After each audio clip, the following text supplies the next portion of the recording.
Hi friends, matter ఏంటంటే ఈరోజు విజయహజారే ట్రోఫీలో ముంబై తరపున మన రోహిత్ శర్మ ఆడుతున్నారు, అలాగే ఢిల్లీ తరపున మన విరాట్ కోహ్లీ ఆడుతున్నారు. ఇద్దరు చెలరేగిపోయారు, సెంచరీలు కొట్టారు. ఫార్మెట్ ఏదైనా వాళ్ళు ఆట తీరు మాత్రం అలాగే ఉంటుంది.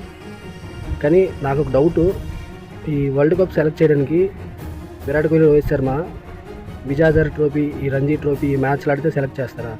ఆ గౌతమ్ గంభీర్ కోచ్ ఏంటి ఆలోచిస్తుండో ఎవరికి ఒక ముక్క అర్థం కాదు. దయచేసి గౌతమ్ గంభీర్కి హెడ్ కోచ్ని తీసేస్తే బాగుంటుందని నేను అనుకుంటున్నాను. అప్పుడే ఇండియా టీము కొంచెం బాగుంటుందని నా ఫీలింగ్, నా పర్సనల్ ఫీలింగ్. ఇంకో మ్యాటర్ ఏంటంటే విరాట్ కోహ్లీ, రోహిత్ శర్మ వీళ్ళిద్దరు పని అయిపోయింది. ఇంక వరల్డ్ కప్కి ఎందుకు అవసరమా? యంగ్ ప్లేయర్స్కి ఎవరికైనా ఛాన్స్ ఇస్తే బాగుంటుంది కదా అని అనుకుంటాం. విరాట్ కోహ్లీ, రోహిత్ శర్మ లేకపోతే సగం మంది మ్యాచ్ చూడరు. అది మీకు తెలిసే లేదు. రియాలిటీలోకి ఇప్పటికైనా రండి. విరాట్ కోహ్లీ, రోహిత్ శర్మ అంటే 2027 వరల్డ్ కప్ కొట్టే అవకాశం మనకే ఎక్కువ ఉంటుంది. అది ఫస్ట్ ఆఫ్ ఆల్ తెలుసుకోండి సగం మంది. జై హింద్, జై భారత్.